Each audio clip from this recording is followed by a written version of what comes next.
Hi everyone, welcome back to my channel. Did you see that? Hi everyone. Hi everyone. I'm so annoying. I'm so sorry. I do have a shirt on, by the way. It kind of looks like I don't have a shirt on, but I do. Fear not. So in this week's video, I'm going to be talking about permanent hair removal and my experience with it. Being transgender and having transitioned a little bit later in life. I mean, I guess it was still pretty early. I transitioned at 18, 17, 18? 18. I still had some body hair and some facial hair that I had to get rid of when I first transitioned. And I did that through a process of electrology and laser hair removal. So I'm going to be talking about my experience with both of those different things today. I'm also going to talk about how they work, the pain levels, the costs, all the different stuff that you really need to consider when you're going to be having permanent hair removal. I post videos every Thursday here on my channel. So if you guys are not yet subscribed, make sure that you do that right now. Go ahead. I'll wait for you. I almost started to say I'll wait for you, but I'll wait for you. Don't worry. Are you done? Thank you very much. Also, a portion of this video is sponsored by Catch Beauty, so thank you so much, Catch Beauty. We'll talk a little bit about them a little later. And with no further ado, let's get right into this week's video.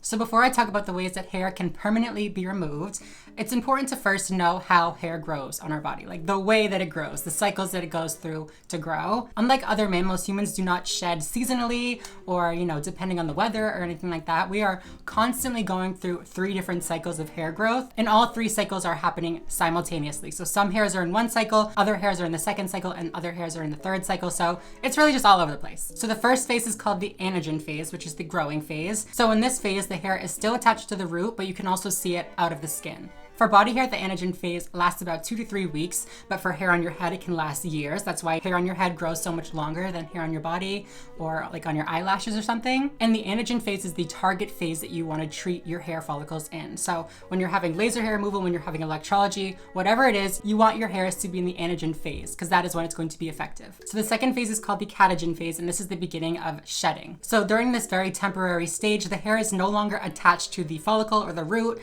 and it is in the process of being shed out. Treatment is somewhat effective, but mostly ineffective in this stage as the hair is no longer attached to the root and it's no longer in the follicle. So any treatment that you apply to the hair is not actually going to reach like the source of the hair. Does that make sense? So the last and final phase is the telogen phase, and this is the resting phase. So this is the longest phase. It can last from days to years, and most of the time the hair is not even in the follicle. So you can't even see the hair follicle at all. There's no hair poking out of the skin. It's completely under the surface. Obviously during this phase, treatment is completely ineffective because there is nothing to transfer the treatment from the hair down to the follicle. Does that make sense? I hope it makes sense because I'm gonna move on. So that's why when you're having permanent hair removal, you have to go for numerous sessions because you want to catch each cycle of hair growth in the anagen phase. So you want to go 2 weeks apart once the new cycle is coming through. It'll make more sense as I talk about the treatments and how the treatments work. Don't worry about it. So there are 2 different types of permanent hair removal that I'm going to talk about today. The first one is laser hair removal. So laser hair removal basically works by taking a concentrated beam of light and heating up and basically destroying the hair follicle. Single sessions of hair removal for a certain body part or a certain area of the body can cost like $100+ per session, but you always want to look on Groupon. Little pro tip for you. You can get some like really good deals, like 80-90% off of like multiple sessions. So definitely do that. Unlike electrology, laser hair removal is most effective on people with light skin with dark hair. The way that it works is this concentrated beam of light heats up any pigmentation in the hair, and that basically brings the heat down to the follicle, destroying it. So when you have light hair and light skin, there's not a lot of contrast between the hair follicle and the skin, and that can lead to, burning of the skin even, which you want to be very careful of. I have actually had my skin burned by a laser hair removal thing. It was not fun. It hurt like a bitch. Each different salon will have a different giant laser machine, and depending on what machine they have, it'll be either better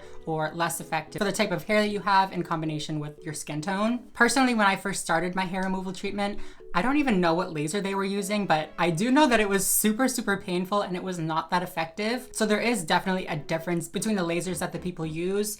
I found the best results for me came from lasers that were called Alexandrite lasers. I don't know the exact whatever, but the salon that I went to that had it, not only was it the most painless of all the different laser machines that I used, it was the most effective by far. Like literally she did my underarms, which she did it for free also. Like the person I went to was so nice. Love her. Shout out to you, girl. I also did have several hours of electrology. She wasn't just giving it to me for free. She was like, all right, you suffered through that. I'll do this for you. But the machine that she used, she zapped it. It was virtually painless. I felt a little bit of heat heating up, I smelled a little bit of like the hair burning, which like is a good thing. You want to smell the hair burning because it means that it's actually working, you know? Like I said, it was painless. I could smell it. And also 2 to 3 weeks later, I could literally like the hairs were falling out. So obviously when you go to have, well, not obviously because I didn't talk about it yet, but when you go to have laser, you have to shave as close to the skin as you can. So you're not removing all of the hair underneath. So when you shave, you're just cutting it and there's still hair underneath like the skin. So that hair will get treated, it'll get fried, it'll get zapped, whatever happens. And then a few weeks later, that hair will shed out. Like it'll literally just fall out. I never noticed any of that type of stuff happening with the initial laser that I went to. Again, I don't know what laser it was. I wish I did to tell you like, oh, don't use this one if you have like dark hair, light skin like I do, like don't. Not that good. But I can say that the Alexandrite lasers, so good, so good. I think the specific one they used was like the Gentlease, like, I don't know how to spell it. I'll just like, it's on the screen. You're welcome. So for laser hair removal, the pain was probably like a 3 to 5 out of 10, depending on what area that they would do. So obviously over like the upper lip where the skin is really, really thin, it's super painful. Like it hurts so bad. Literally so bad. That being said, the pain was nowhere near the amount of pain that I experienced when I was doing electrology, but I'll get into that when I talk about electrology. And then for aftercare, again, it's super simple. You'll be a little bit red, maybe a little bit like sensitive, but you won't be swollen at all. You'll be pretty much fine. Usually they just put a little bit of like an SPF or like a moisturizer on and just say like, oh, stay out of the sun for 24 hours and like you're good to go.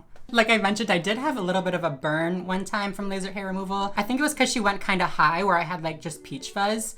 So obviously I didn't shave the peach fuzz off my face. So it was literally just like, zzz, like frying the hairs on the top of my skin. So I think that's what did it. I did have a really good result from that treatment. So no pain, no gain, right? Shit. As for the results kind of vary. I've actually seen results within the same day. Obviously you don't see the hairs falling out of your face afterwards, but I would go in and it would feel a little bit like prickly, you know? Like that's awful to say because like ew. But then afterwards I would come out, it would be like a baby's bottom. It'd be so smooth. I don't even understand how that happened. They just like literally just like fried off the hair, but it was real nice, I won't lie. But technically it is supposed to take a couple weeks to see the full results of that treatment just because you have to wait for the hair that was underneath the skin to fall out. The permanentness, is that a thing? Permanentness? I don't know. I can't even say it. Like the amount of permanency. I just have to stop talking. How permanent laser hair removal is very debated. Some people say that it just kind of like disrupts the hair from growing for a long period of time and then it'll eventually come back. I don't really know if that's true. All of my treatments have been within the last 5 years, so maybe that's not a long enough period for them to start growing again, but I don't know if that's true or not. But it is something to keep in mind. So that's pretty much it for laser hair removal that you get done in salons. I want to talk a little bit now about IPL. So IPL is another type of laser, just like Alexandrite lasers versus different types of lasers. It's just another type. However, instead of using a super concentrated beam of light, it uses an array of light. So it's generally not as effective as the laser hair removal treatment that you would get done in a salon, but it is a lot more affordable and you can do it literally from the privacy of your own home. So this is the part of the video where I'm going to introduce this bad boy. Like I said, this portion of the video is sponsored. However, full disclosure, I have tested this on myself and I've seen legitimate results. I won't say that I'm completely hairless in these areas, but she works. Okay, she works. This is great if you have like a little something that you want to take care of, but you don't necessarily want strangers all up in there. If you know what I'm talking about. You might be thinking, girl, there's no way that thing will permanently delete my hair, like it's a computer. Will permanently get rid of my hair, but first of all, I've tried it on myself and I have seen legitimate results, but also this might be kind of gross, but you can literally smell it. Like, you know how I said earlier in the salon, you can literally smell the hair follicle burning?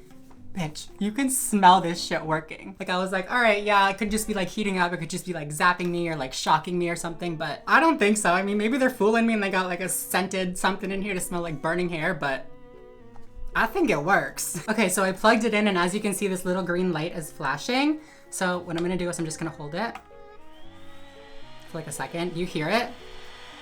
As you can see on the front, it has this little light indicator. So when you press the button on the back, you can go up in level. So there's a level 1, then it goes all the way up to level 5, depending on the strength that you wanted to use, depending on like the darkness of your hair, all that kind of stuff. I'm just gonna like do it on my hand just to like show you guys. Also, it has a little sensor right here, so like you can't, like even if you push the button, if it's not against your skin, it won't do anything. So you don't like flash yourself in the eye. It has like a little safety feature. We love that. Flash warning, because it is very bright. So if you have some sort of like flash thing, maybe like skip 10 seconds. Basically what you do is you put it on and you just go along the area that you shaved, that you're trying to remove the hair from, and you do that. I'm gonna turn it off because like, I don't know if that's like disrupting the audio. I'm kind of a no pain, no gain type of person. So I usually crank it up to like a level 5, unless I'm doing like sensitive areas where I wanna be a little bit more careful. Then I'll put it down to like a 3 and then maybe work my way up. So yeah, that's this little guy. Love him. Thank you so much, Catch Beauty, for sponsoring this portion of the video. And now let's talk about Electrology, my fave. So if you didn't know, I was being sarcastic. Electrology is definitely not my favorite. So Electrology is basically when they take a needle or like a metal probe and they put it into each separate hair follicle, and then a small electric current will go through that needle and zap the hair follicle and essentially do the same thing as laser. It will burn and disrupt the hair follicle and, you know, stop it from growing. The best part of Electrology is it works on all different skin types and all different hair textures and hair colors. Costs for Electrology vary a lot, but the main difference is that they charge per hour instead of like per area of the body. Similar to laser hair removal, you can get some really good discounts on Groupon, different websites like that. So definitely make sure that you look up coupons before you go and commit thousands of dollars to these sessions, because they're definitely a little bit pricey. Electrology is generally super effective when the hair is treated. However, it's really painful. So when I was doing Electrology, I would book myself for an hour, but I could never make it through the hour just because I had to give up because I was in so much pain. And because of that, it left a lot of untreated hair for each of those cycles. So if you go every 2 to 3 weeks and you clear out all of the hair, you would be getting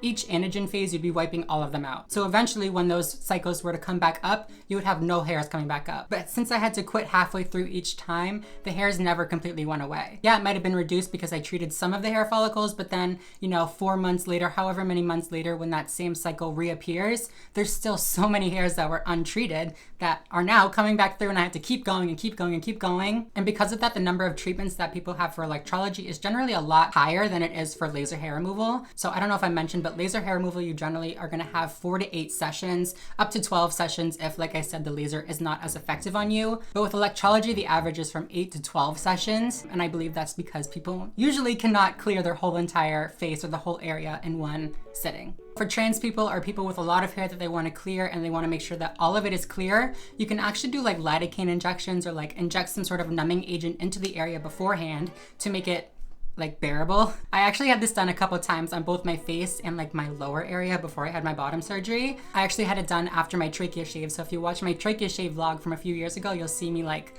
super swollen, like ridiculously swollen.